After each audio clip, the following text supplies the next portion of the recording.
Yo le bendiga a mis hermanos hoy en esta mañana.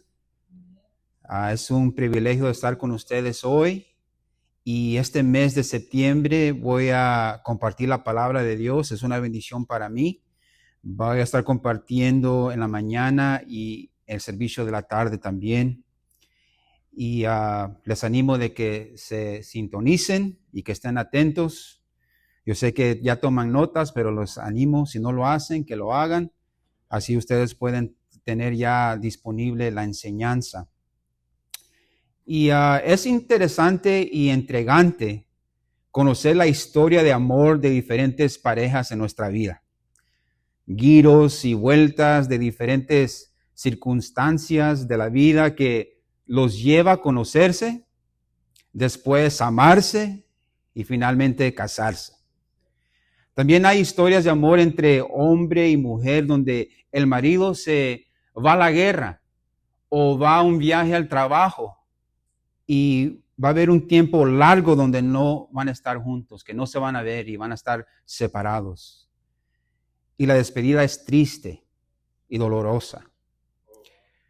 La historia de Jesús y su novia, la iglesia, es similar. Después de escoger sus discípulos y vivir y comer con ellos, incluso morir por ellos, por nosotros, y resucitar, el Señor se tuvo que despedir de su amada. Aunque se despidió de su iglesia, no la dejó sola ni abandonada. Note lo que dice a sus discípulos el Señor en Mateo 28, 18 al 20. Ahí se conoce ese pasaje como la Gran Comisión. Y esto lo dice después de su resurrección, antes de su despedida, les dice estas palabras a sus discípulos. Y Jesús, dice Mateo 28, 18, y Jesús se acercó y les habló diciendo, toda potestad me es dada en el cielo y en la tierra. Toda potestad, que se nos grabe eso, toda potestad. Quiere decir que sobre todo gobierno, sobre todo las cosas religiosas, sobre el arte que miramos. El Señor tiene toda potestad sobre esas cosas. Por tanto, ir y hacer discípulos a todas las naciones, bautizándolos en el nombre del Padre, del Hijo y del Espíritu Santo, enseñándoles que guarden todas las cosas que yo os he mandado. Y he aquí, yo estoy con vosotros todos los días, hasta el fin del mundo. Amén. Es un mandamiento, mis hermanos, con promesa, ¿verdad? Como también Pablo nos dice de que honremos a nuestros padres y a nuestras madres y que nos va a ir muy bien en la tierra que vayamos, ¿verdad? Este mandamiento también es un mandamiento con promesa, porque él dice ir. Ese es un mandamiento, ¿verdad? Que le dice a todos, hasta nosotros, de ir. Pero viene también con una promesa, y esa promesa es, yo estoy con vosotros todos los días hasta el fin del mundo. Son palabras consoladoras para que su novia recobre ánimo para poder llevar a cabo ese mandamiento de ir y hacer discípulos. Y en este mes vamos a estudiar el libro que narra y sirve como un documental. Quizás a algunos de nosotros nos gustan los documentales, ¿verdad? Los documentaries que miramos como una serie en Netflix o en la tele, donde siguen a una persona y hablan de su historia, entrevistan a la gente y hablan de una persona o un tema. Pues este libro de Hechos es un documental de la iglesia primitiva, de los primeros creyentes. Nos narra el origen y desarrollo de los primeros creyentes, los que recibieron el poder del Espíritu Santo, que Dios Padre les había prometido. Por medio del poder del Espíritu Santo pudieron obedecer el mandamiento de su Señor cuando les dijo ir y hacer discípulos a todas las naciones. Pudieron amarse y hasta dar sus vidas en maneras crueles por el Evangelio. Todo por el poder del Espíritu Santo. Hoy en este Día del Señor vamos a estudiar la porción de Escritura en Hechos. Si pueden ir ahí en sus Biblias, vamos a estar en el libro de Hechos. Vamos a leer del 1 al 5. Y en la tarde podemos regresar anticipando la segunda parte. Vamos a estar ahí en el versículo 6 al 11.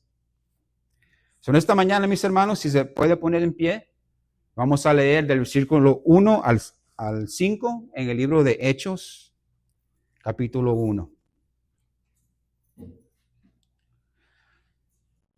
Un amén cuando lo tengan, mis hermanos. Así lee la palabra infalible del Dios viviente.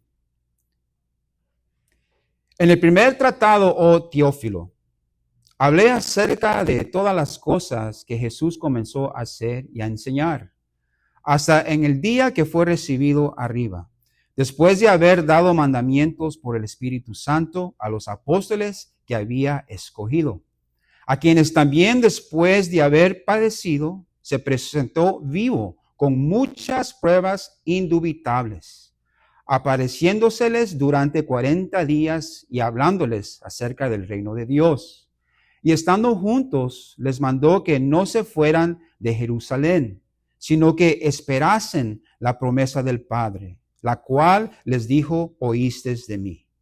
Porque Juan ciertamente bautizó con agua, mas vosotros seréis bautizados con el Espíritu Santo dentro de no muchos días.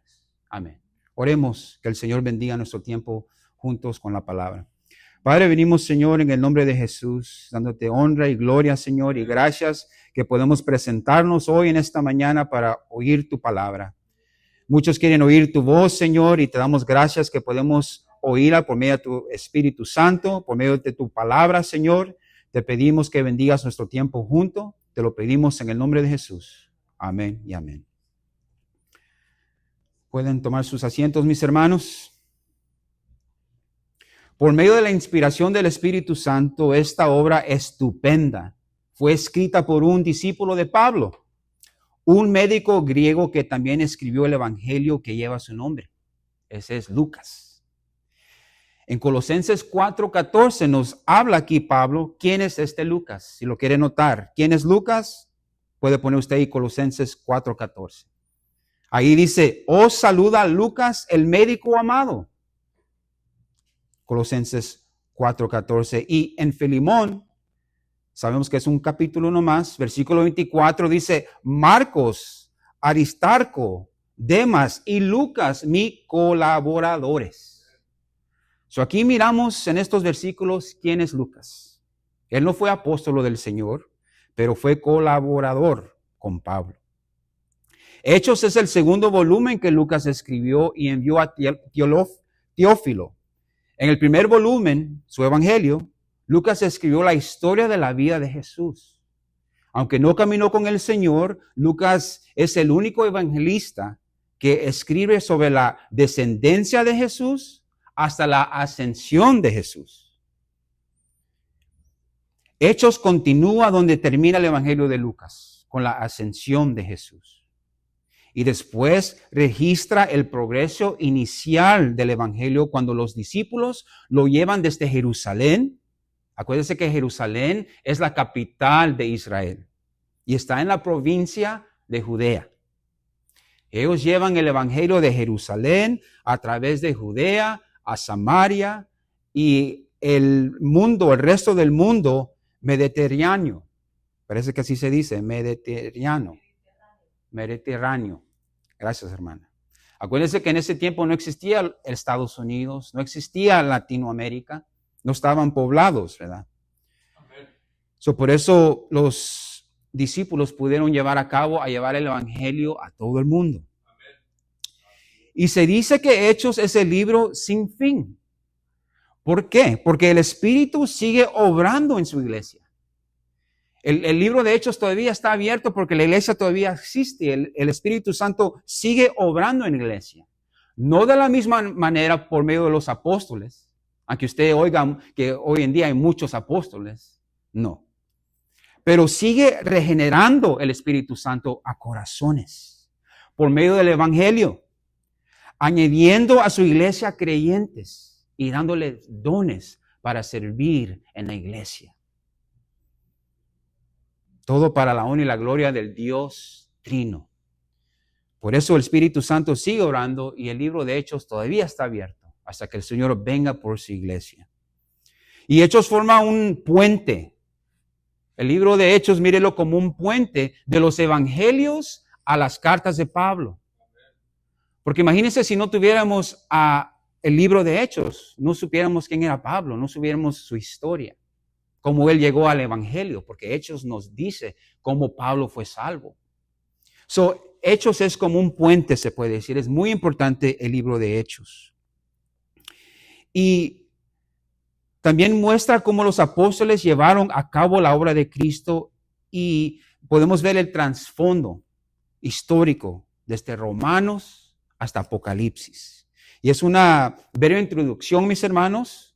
Hoy vamos a entrar en la palabra de Dios y quiero decirles de que vamos a estar hablando un poquito de la historia de Hechos mientras tengo el privilegio de compartir la palabra con ustedes.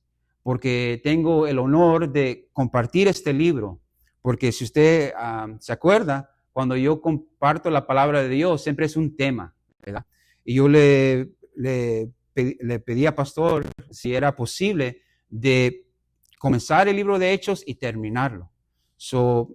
Mientras yo, por la gracia del Señor, pueda compartir la palabra con ustedes, vamos a estar en el libro de Hechos. Y les voy a estar dando un poquito de introducción y de historia, el contexto, para así no solo dárselo en un tiempo, ¿verdad? Para refrescar nuestras mentes y saber de qué se trata el libro de Hechos. Y con esa breve introducción vamos a entrar ahora a la escritura. Estamos en Hechos capítulo 1, versículo 1, donde lee, en el primer tratado, oh Teófilo. Aquí Lucas se refiere al evangelio que él escribió, el evangelio según San Lucas. Al igual que su evangelio, Hechos fue una carta dirigida a un tal Teófilo. El nombre Teófilo en griego significa amado de Dios o amigo de Dios. Se cree que este Teófilo también se puede decir de que Lucas estaba dirigiendo a los creyentes en general, porque todos somos amantes del Señor, amén. Todos somos amantes de Dios. Y es porque Él nos amó primero. Siempre tenga eso en mente, mis hermanos, de que pues el hombre dice que él puede escoger a Dios y que él ama a Dios, cree en Dios, pero eso es en vano si Dios no lo amó primero a él o a usted.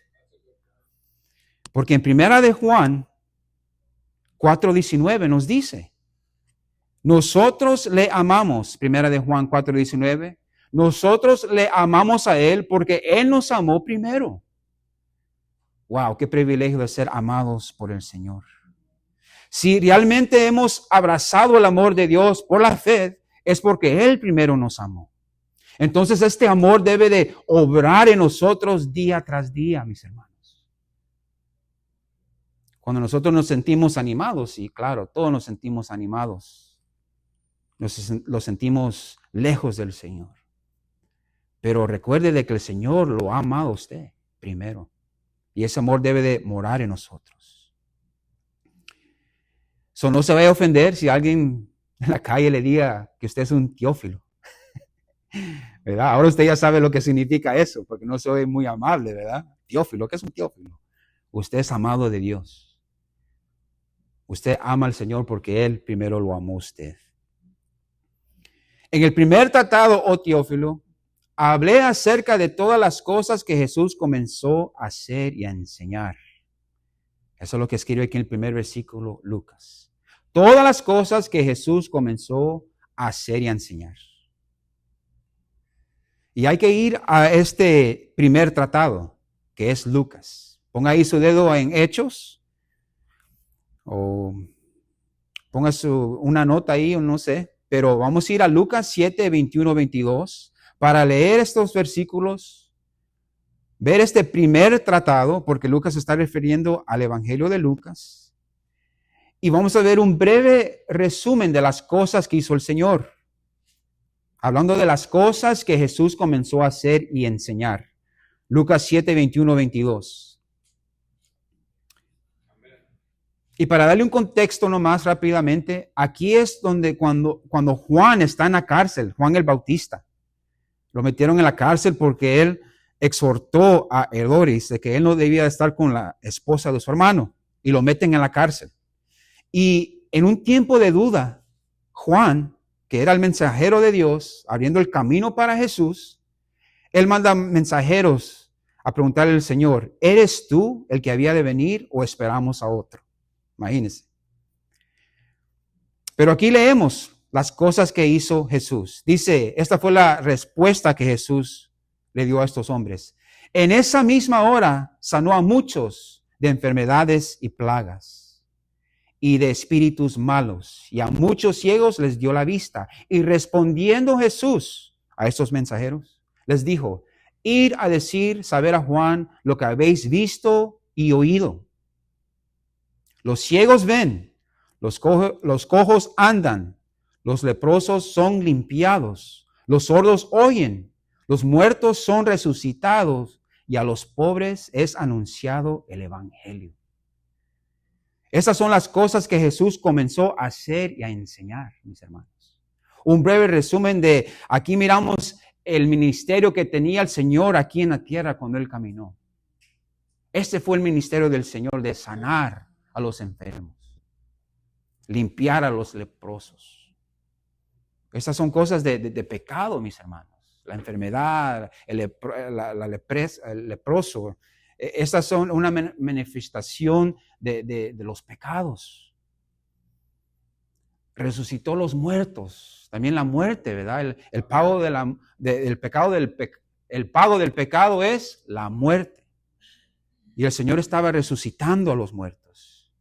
Y mire, a los pobres se les predicó el evangelio. Estas son las cosas que el Señor hizo, y Lucas está refiriéndose a esas cosas que el Señor comenzó a hacer y a enseñar. Y esas no son las únicas cosas, porque también Juan, en el capítulo 21, cuando él termina, solo lo voy a leer, usted lo puede notar, las cosas que hizo Jesús, puede poner en sus notas, Juan 21, 25, ahí dice Juan, y hay también otras muchas cosas que hizo Jesús, las cuales si se escribieran una por una, pienso que ni aún en el mundo cabrían los libros que se habrían de escribir. Amén. Así termina su evangelio, Juan. No pudieron escribir todas las obras que hizo el Señor Jesús. Pero Lucas le está recordando a Teófilo, acuérdate de que yo te mencioné de las cosas que hizo y enseñó el Señor Jesús. Y eso es muy importante también, mis hermanos, como cristianos, como predicadores, pastores, hacer y enseñar. Eso es muy importante. No es suficiente enseñar, sino hacer y enseñar. Explicar por qué hacemos lo que hacemos. Aplicar lo que enseñamos. El Señor condenó a los fariseos por enseñar, pero no hacer. En Mateo 23, 3, ahí reprende el Señor a los fariseos. Él dice en Mateo 23, 3, así que todo lo que os digan que guardéis, guardadlo y hacerlo. Mas no hagáis conforme a sus obras, porque dicen y no hacen. Es una gran advertencia de doble sentido, o doble advertencia se puede decir. ¿Por qué? Es una advertencia para usted, como creyente, de que usted debe de oír y hacer, ¿verdad? Oír y guardar las cosas que les dicen que hagan. Cuando usted oye la palabra de Dios, es de oír y hacer lo que la palabra nos dice que hagamos. Pero usted debe de ver también si ese pastor o predicador está viviendo lo que está predicando. Como pastor hoy nos dijo en la mañana, ¿verdad? Nos dio un consejo y dice, imitarme a mí, como dice Pablo, imitarme a mí que yo imito a Cristo. Nos debemos de dar el ejemplo. Y es una gran responsabilidad para todo creyente, no solo pastor o predicador, sino si usted es madre, si usted es un padre, es de hablar y enseñar. Es hacer y enseñar. ¿Sabe lo que hace el enemigo? Él nos quiere parar de enseñar porque no practicamos, porque fallamos. Usted debe de saber de que no somos perfectos, pero debemos de hacer y enseñar. Esa es la orden que el Señor estableció. Que el Señor nos ayude. Yo sé que no es fácil. Es fácil dar un aviso, citar las Escrituras. Por eso otra cosa, vivirlas, practicarlas. Que el Señor nos ayude. Él nos ha dado su Espíritu Santo y es capaz. Nada es imposible para el Señor. Y dice aquí también, regresando al versículo 1, en el primer tratado, oh Teófilo, hablé acerca de todas las cosas que Jesús comenzó a hacer y enseñar. Hasta el día, dice el versículo 2, en que fue recibido arriba, después de haber dado mandamientos por el Espíritu Santo a los apóstoles que había escogido. Jesús les dio muchos mandamientos a los apóstoles que él había escogido. Como Él es el Señor, Él tiene toda la autoridad, como Él dijo, Él tiene toda la potestad en el cielo y en la tierra. A Él se le debe toda la honra y la gloria. A Él se le debe obedecer. Se le debe dar toda la lealtad al Señor. Y después de resucitar, les sigue enseñando y dando mandamientos a sus apóstoles. Les da la gran comisión, si lo quiere anotar, la gran comisión se encuentra en Mateo 28. La gran comisión. Mateo 28. También en Marcos 16 encontramos la gran comisión. Hablando de los mandamientos que el Señor dio después que resucitó. Y en Juan 21, mis hermanos, Juan 21, ahí es donde el Señor restaura a Pedro. Porque acuérdense de que Pedro había negado al Señor 3 veces. Y Pedro lloró, dice la palabra, que lloró y lloró, no sé la palabra, cómo se dice, pero estaba quebrantado Pedro. Y ahí, mis hermanos, miramos en Juan 21 que el Señor, ya resucitado, animando, restaurando a Pedro, le dice, si me amas, apacentea mis ovejas, apacienta mis ovejas. El Señor quiere, mis hermanos, que seamos alimentados con su palabra. Así es como se debe de interpretar esas palabras que el Señor le está diciendo a Pedro. No solo que anime a sus discípulos y apóstoles, sino a la iglesia, con la palabra, todas las ovejas del Señor. Porque ¿qué dijo el Señor en la tentación en el desierto? ¿Cómo reprendió a Satanás? En Mateo 4:4. Él le respondió a Satanás, escrito está, refiriéndose a qué, a la palabra de Dios. Escrito está, no solo de pan vivirá el hombre, sino de toda palabra que sale de la boca de Dios. Aquí se predica la palabra de Dios en la asamblea de oración. Aquí se predica la verdad. Y lo menciono, mis hermanos, no para gloriarnos, podemos decir amén, pero no para gloriarnos, sino para que usted alabe y adore al Señor, porque Él está proveyendo alimentación para su alma. Amén. Y no lo tiene como una oveja perdida en otras iglesias donde no se predica la verdad. Es una razón para darle gracias al Señor, que se predica la verdad en este lugar. Y dice aquí la escritura donde estamos en Hechos, que Él dice aquí, haber dado mandamientos por el Espíritu Santo. Note que el Señor no obró sin el Espíritu Santo. Nuestro Dios es el Dios trino, Padre, Hijo y Espíritu Santo. En mis oraciones yo siempre digo, Padre, Señor Jesús, Espíritu Santo. Y obran juntos en armonía.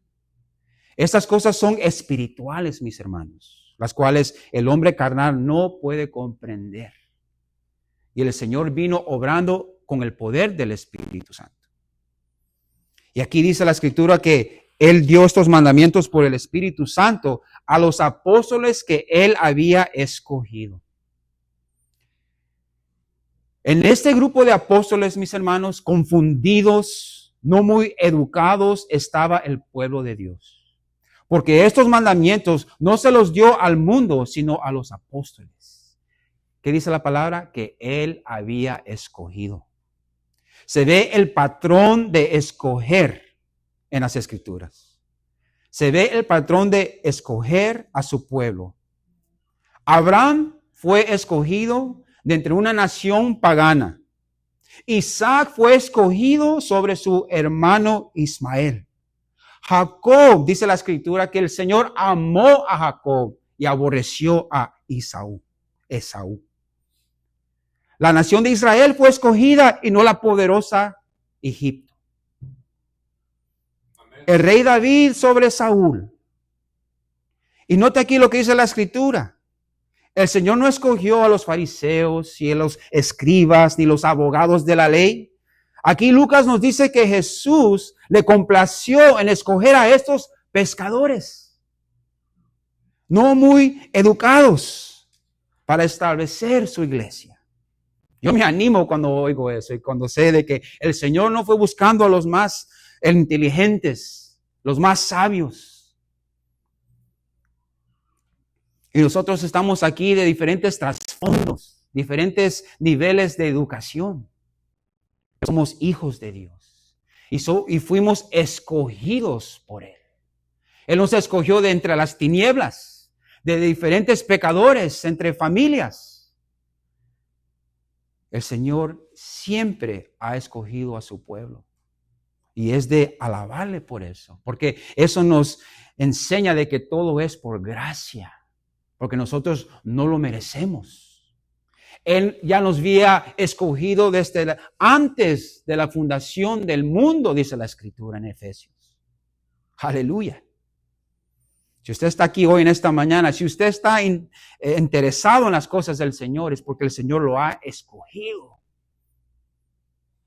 Eso nos lleva a alabar al Señor. Aquí en el versículo 3 dice, a quienes también después de haber padecido, hablando de la crucifixión, acuérdense que el Señor había sido crucificado, se presentó vivo, aquí hablando de la resurrección, con muchas pruebas indubitables. Cristo había muerto y resucitado, pero había muchos que dudaban o negaban la resurrección del Señor. Los líderes religiosos, si se acuerdan, le pagaron a los guardias para que mintieran, porque el Señor había resucitado y la roca ya no estaba ahí. ¿Y qué hicieron los judíos para ocultar la resurrección? Le pagaron a los guardias para que no dijeran nada, para que dijeran, es más, que dijeran de que se lo llevaron al Señor. Era una mentira.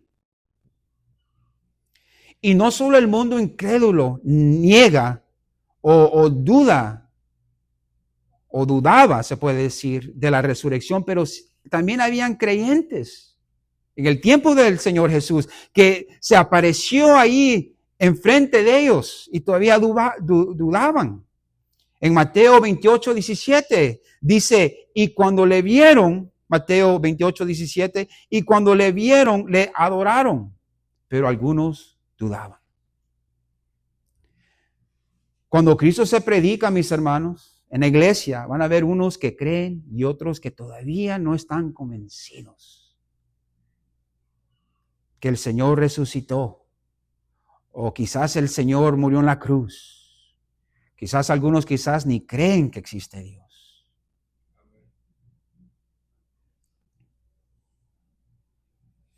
Si nosotros verdaderamente creemos que el Señor resucitó, debemos de confiar que Él está con nosotros. Esto es algo espiritual, como dice la palabra de Dios. El hombre carnal no comprende las cosas espirituales. Porque nosotros confiamos y creemos de que el Señor murió en la cruz por nuestros pecados y resucitó. Y si esa es verdad y usted lo cree, en esos tiempos difíciles, usted debe de confiar que Él está con usted. No debemos de dudar, porque nosotros ya vimos la obra que Él ha hecho en nuestras vidas. Lucas menciona que habían muchas pruebas indubitables, o sea, sin ninguna duda, pruebas convincibles. Lucas se refiere a lo que los apóstoles vieron, lo que oyeron, lo que tocaron. Eso es lo que dice primera de Juan 1 al 2. El apóstol Juan está escribiendo a la iglesia Y en primera de Juan 1 al 2, eso es lo que él escribe. Lo que era desde el principio, lo que hemos oído, lo que hemos visto con nuestros ojos, lo que hemos contemplado y palparon nuestras manos tocante el verbo de vida. Hablando del Señor Jesucristo. Hablando del verbo que se hizo carne.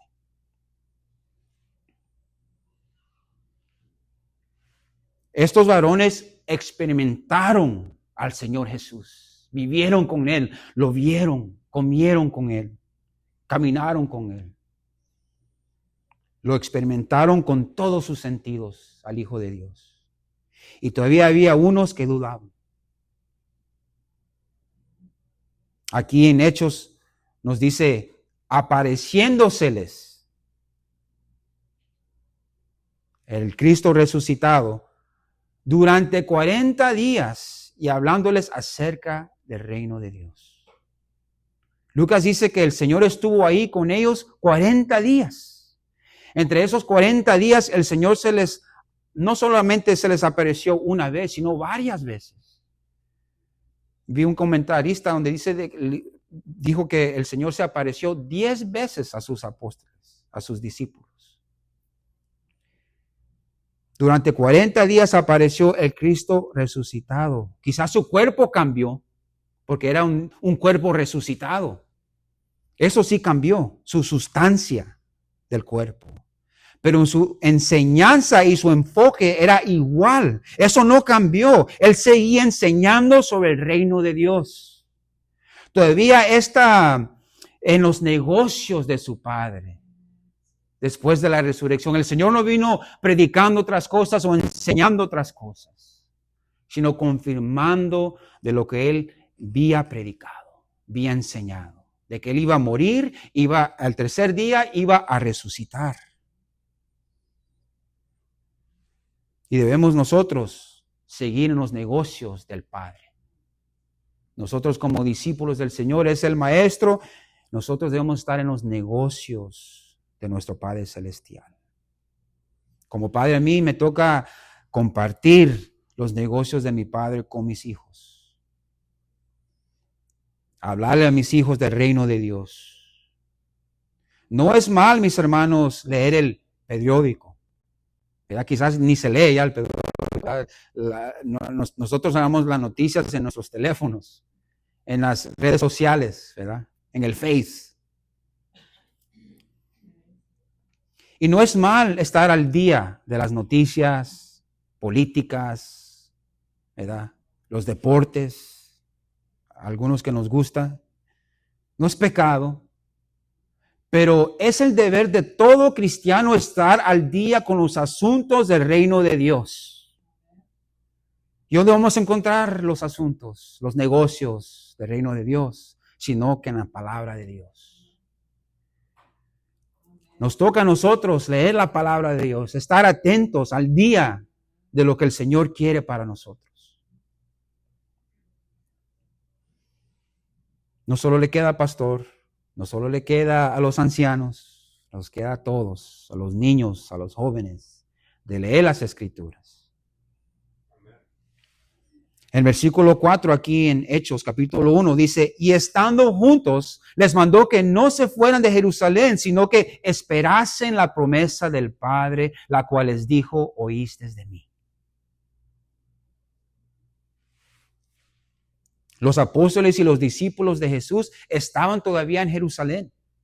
Estaban juntos porque eran el blanco, mis hermanos, de todas las burlas y rechazo religioso. Porque acuérdense de que ellos caminaron con el Señor. Note que el testimonio, el estilo de vida que vivimos se queda con nosotros. Ellos vieron que ellos caminaron con el Señor. Y después que Él murió, bastantes no sabían que Él había resucitado. Miraban a los discípulos y les hacían burla. ¿Dónde está tu Mesías, el que iba a venir a salvar a Israel? ¿Quién no dijo que Él iba a resucitar entre los muertos? ¿Por qué están llorando? ¿Por qué están tristes? Les hacían burla. Cuando el Señor sanó al ciego, acuérdense, cuando el Señor sanó al ciego que no podía ver, Los fariseos estaban tan enojados que amenazaron al pueblo de que no podían decir que Jesús era el Cristo. Y tanto de que también amenazaron a los padres del ciego. En Juan 9:22 dice, tenían miedo de los judíos, por cuanto los judíos ya habían acordado que si alguno confesase que Jesús era el Mesías, fuera expulsado de la sinagoga. Note. Ahora estos discípulos que ya el Señor ha resucitado, murió en la cruz y resucitó, ellos estaban juntos porque eran rechazados en la sinagoga. Eran expulsados ya. No se podían reunir como lo hacían antes. Entonces están juntos en Jerusalén. Y aquí encontramos una de las palabras más duras y más difíciles para el hombre poder hacer. ¿Cuál es? Esperar.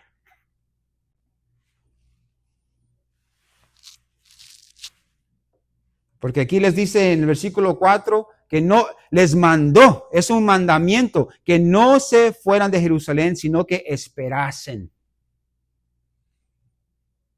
¿Cuánto poder, valor y paz está disponible para nosotros, hermanos, si aprendiéramos a esperar en las promesas de Dios? En los negocios de la vida tenemos que aprender a estar quietos, tener paciencia. Más como los creyentes, los cristianos que somos, que nosotros queremos ver a nuestras familias salvas. Debemos esperar en el Señor. Y dice, les mandó que no se fueran de Jerusalén. Me imagino que los apóstoles querían correr y escaparse de ese lugar lo más rápido posible. Pero Dios tenía un propósito. Quería el Señor que en esta ciudad, que era el centro de la teocracia judía. Acuérdate, ellos no tenían un rey en ese tiempo. Y el Señor tenía el propósito de que Él quería que en ese lugar, en Jerusalén, fuera también el lugar donde se inaugurara oficialmente la iglesia. No en otro lugar pagano, donde no se vaya a manifestar esto, sino que allí, en ese lugar.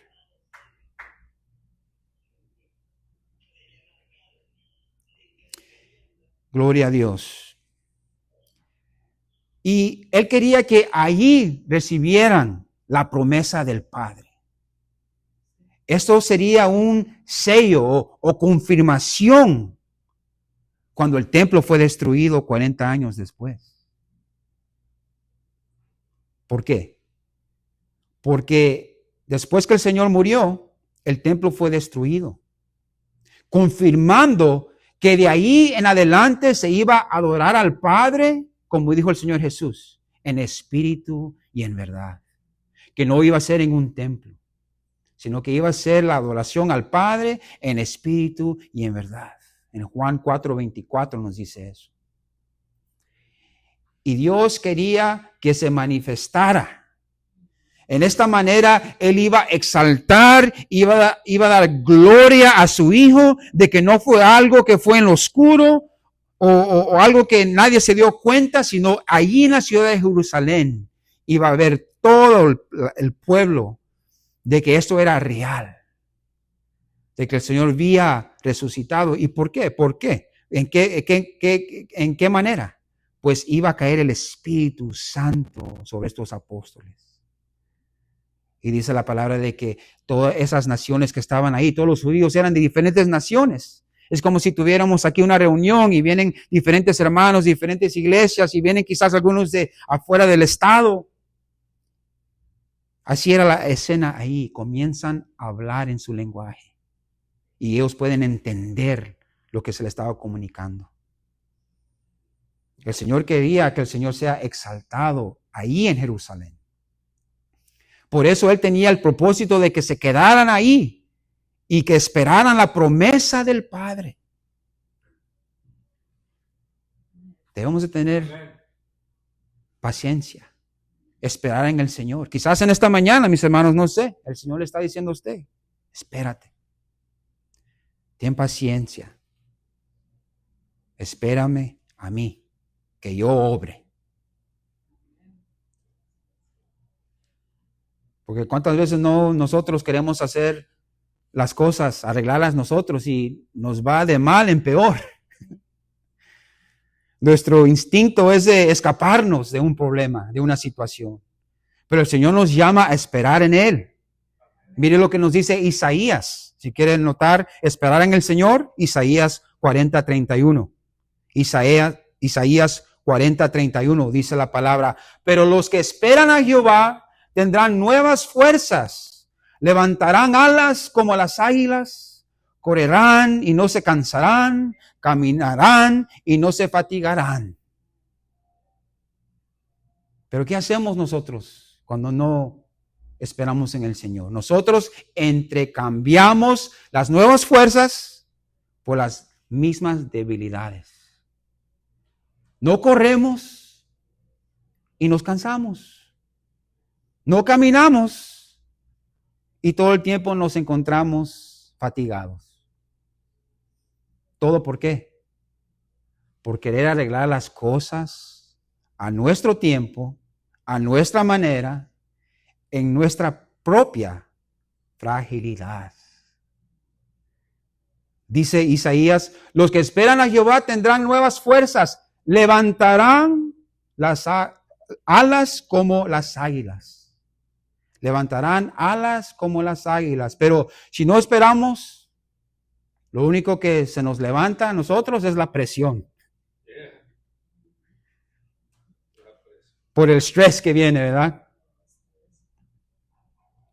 Es esperar en el Señor. Y el Señor Jesús está diciendo a los apóstoles que esperasen la promesa del Padre. Aquí es decir, mis hermanos, el Espíritu Santo. La promesa ya había sido anunciada por medio del profeta Joel. En capítulo 2, 28 al 32. Eso lo vamos a estar estudiando en unos días, pero solo quiero leer el primer versículo, el 28. Joel 2, 28. Y después de esto, derramaré mi espíritu sobre toda carne. Y profetizarán vuestros hijos y vuestras hijas, vuestros ancianos soñarán sueños y vuestros jóvenes verán visiones. Joel 2, 28. Y en unos días, en el capítulo 2, eso se va a cumplir en el día de Pentecostés. Pero aquí el Señor les está diciendo a sus apóstoles, espérense por la promesa que va a dar el Padre. Se va a cumplir. También Ezequiel 39, 29, si lo quieren notar. Ezequiel 39, 29 habla de el derramamiento del Espíritu Santo. Ni esconderé más de ellos mi rostro, porque habré derramado de mi espíritu sobre la casa de Israel, dice Jehová el Señor. Ezequiel 39, 29. De esta es la promesa que está hablando aquí el Señor a los apóstoles, confundidos, con miedo. Ya no se pueden reunir en el templo. Pero note lo que dice aquí, mis hermanos, de que ellos estaban juntos.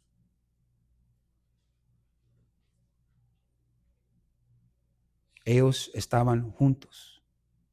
Y el Señor nos llama a estar juntos. Él nos llama a reunirnos, a venir a la casa del Señor, a alabarle y glorificarle su santo nombre. Es una comunidad de creyentes, mis hermanos, que hemos sido salvos por gracia. Y el Señor nos va a bendecir donde estemos, ¿verdad? En la casa, en el trabajo. La presencia del Señor está con nosotros. Pero cuando estamos juntos, es una bendición diferente. Acuérdese el Salmo 133. Vamos a ir a leerlo. Salmo 133. Por la gracia de Dios, no anoté eso. Yo pensé que lo había anotado, pero el Señor me trajo eso a la memoria. Salmo 133, donde hay una bendición que cae sobre la iglesia, sobre los hermanos cuando estamos juntos. Lee así: mirar cuán bueno y cuán delicioso es habitar los hermanos juntos en armonía. Es como el buen óleo sobre la cabeza, el cual desciende sobre la barba de Aarón, y baja hasta el borde de sus vestiduras, como el rocío de Hermón, que desciende sobre los montes de Sión. Porque ahí envía Jehová bendición y vida eterna. Aleluya. Por eso nosotros nos estamos unidos. Porque el mundo no se puede relacionar con nosotros, hermanos. Solo los que tienen el Espíritu Santo viviendo en ellos nos podemos relacionar y estar juntos y adorar al Dios vivo. No podemos compartir ese amor y ese sentido con el mundo como los apóstoles. Fueron rechazados.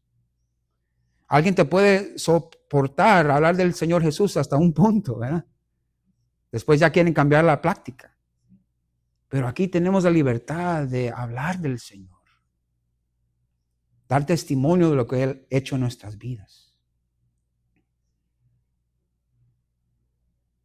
Y aquí en este versículo, en Hechos, miramos que el Señor termina ese versículo diciendo: la cual les dijo, oísteis de mí. En otras palabras, acuérdense de que yo les dije de que el Padre les iba a dar la promesa, hablando del Espíritu Santo. En Juan 7, 38, 39, usted puede notar ahí que el Señor les había dicho que les iba a dar el Espíritu Santo. El que cree en mí, dice Juan 7, 38, 39, el que cree en mí, como dice la Escritura, de su interior correrán ríos de agua viva. Oh, que esas aguas corran en nuestras vidas, hermanos. Que nos llene el Espíritu Santo para que podamos también compartir esa agua que fluye, que da vida. Está viva esa agua. El 39 dice: esto dijo del Espíritu que habían de recibir los que creyesen en Él, pues aún no había venido el Espíritu Santo, porque Jesús no había sido aún glorificado. Por eso el Espíritu Santo no había llegado todavía, porque el Señor todavía estaba, que estaba resucitado. Todavía no había llegado el Espíritu Santo todavía, porque todavía no había ascendido al cielo. Por eso les dije en el principio que el Señor se despidió de ellos, pero no los abandonó y no los dejó solos. Les dejó el Espíritu Santo. Dice el versículo 5 aquí en Hechos: porque Juan ciertamente bautizó con agua. Y claro, Juan lo hizo en Mateo 3:11. Dice: yo a la verdad os bautizo en agua para arrepentimiento, pero el que viene tras mí, cuyo calzado yo no soy digno de llevar, es más poderoso que yo. Él os bautizará en Espíritu Santo y fuego. Usted puede encontrar eso en Mateo 3:11, también en Marcos 1:8. Marcos 1:8 también, y Lucas 3:16. Bueno, todos los evangelios, hasta Juan 1:33 menciona esta porción. Las palabras de Juan son registradas en los evangelios, de que él iba a bautizar en agua, pero que el Señor Jesús iba a venir a bautizar en el Espíritu Santo.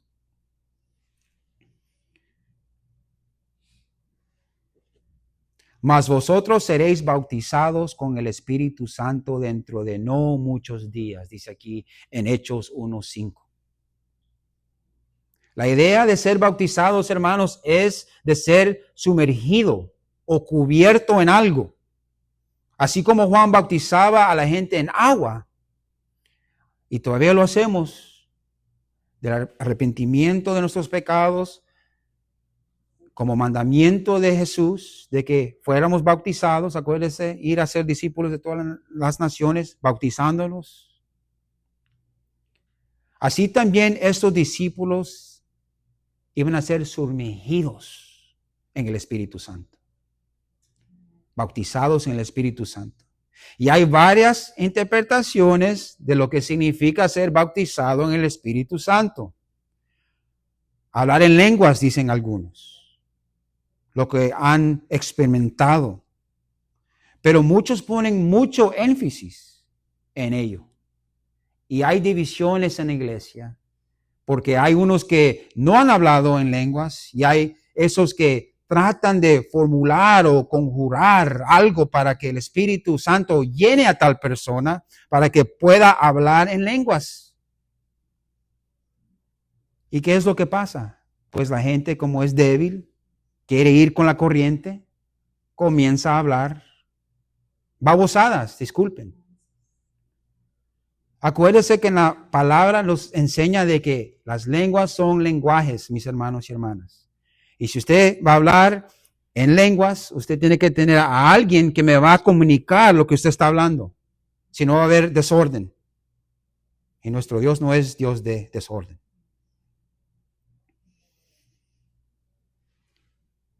El Señor nos dice que es ser bautizado con el Espíritu Santo. ¿Qué va a hacer cuando Él venga? Acuérdese, Él no había venido porque el Señor no había sido glorificado. ¿Qué dice el Señor Jesús que va a hacer cuando venga? Juan 16, 8 al 11.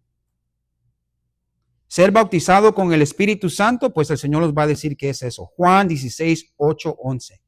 Y cuando Él venga, hablando del Espíritu Santo, convencerá al mundo de pecado. Cuando usted nace de nuevo, cuando el Espíritu Santo lo llena a usted, cuando lo bautiza, usted es convencido de su pecado. Cuando Él venga, convencerá al mundo de pecado, de justicia y de juicio. De pecado, por cuanto no creyeron en mí.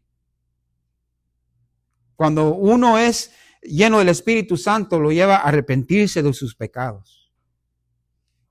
Lo lleva a creer, ¿verdad? El 10 dice de justicia, por cuanto voy al Padre y no me verás más. La justicia que el Señor cumplió es dada a nosotros, mis hermanos. Y de juicio, por cuanto el príncipe de este mundo ha sido ya juzgado. Nosotros hemos escapado de ese juicio, mis hermanos, que viene al mundo. Y eso es lo que va a hacer el Espíritu Santo. Los va por convicción en nuestros corazones del pecado y los va a causar creer en el Señor. Los va a causar a ver lo que es justo y lo que no es justo. Y también nos va a salvar del juicio que viene para el mundo, mis hermanos. Esos son los que tienen el Espíritu Santo. Y las siguientes cosas, las siguientes interpretaciones son las que yo también respaldo y confirmo cuando uno es bautizado con el Espíritu Santo. ¿Cuáles son? Ser bautizados por el Espíritu Santo es ser empoderado del Espíritu Santo. El Espíritu Santo llena al creyente con una compresión genuina de la verdad y le da dones para servir en el cuerpo de Cristo. Es decir, en la iglesia, en la comunidad de creyentes, afuera del edificio también. Que Dios bendiga a los hermanos que nos miran, que nos visitan, que dan donaciones, que nos apoyan en la obra.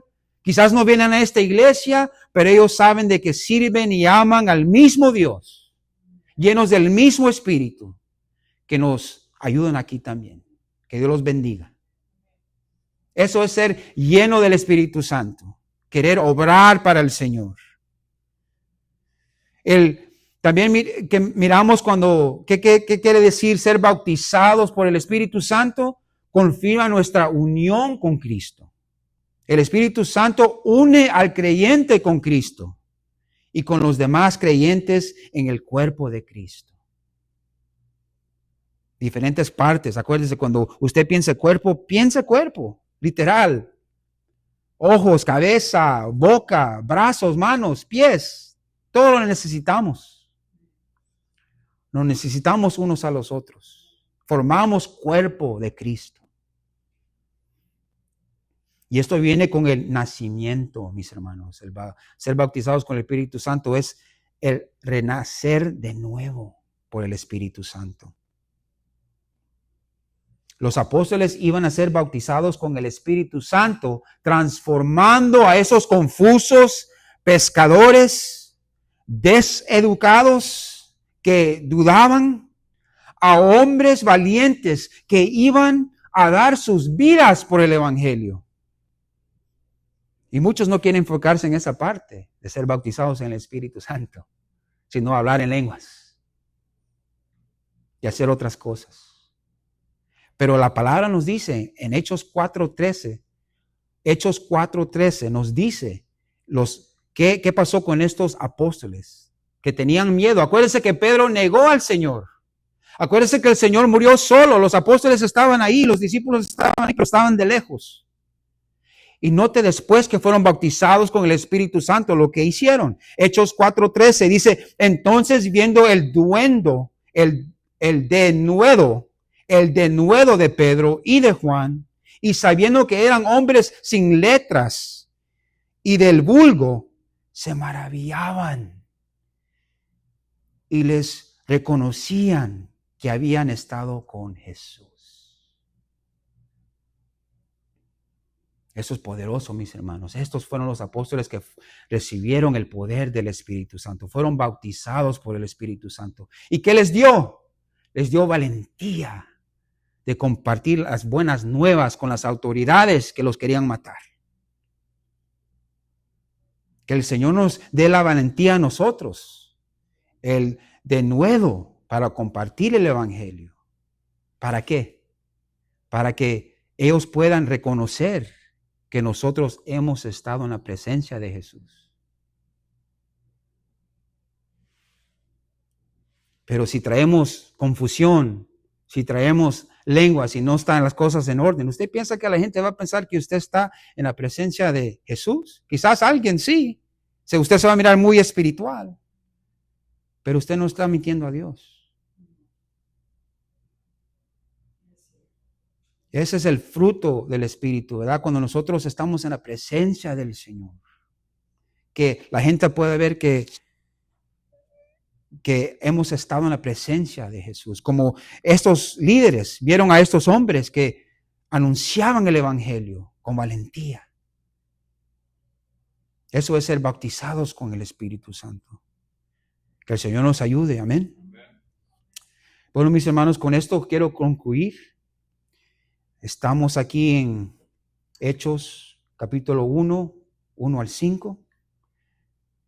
Vimos de que somos amados de Dios, somos teófilos, somos escogidos por Dios. El Señor nos llama a ser pacientes, esperar en las promesas de Dios. Yo sé que es difícil, pero el Señor tiene un propósito porque nos hace esperar. Aquí en este lugar estamos esperando, mis hermanos. Porque el Señor tiene un propósito aquí. Y todo el que se ha quedado aquí va a ver esa bendición. Quizás no mañana, quizás no en el año que viene, no sabemos. Pero el Señor tiene un propósito aquí. Y quizás ni nos vamos a dar cuenta hasta que estemos en gloria.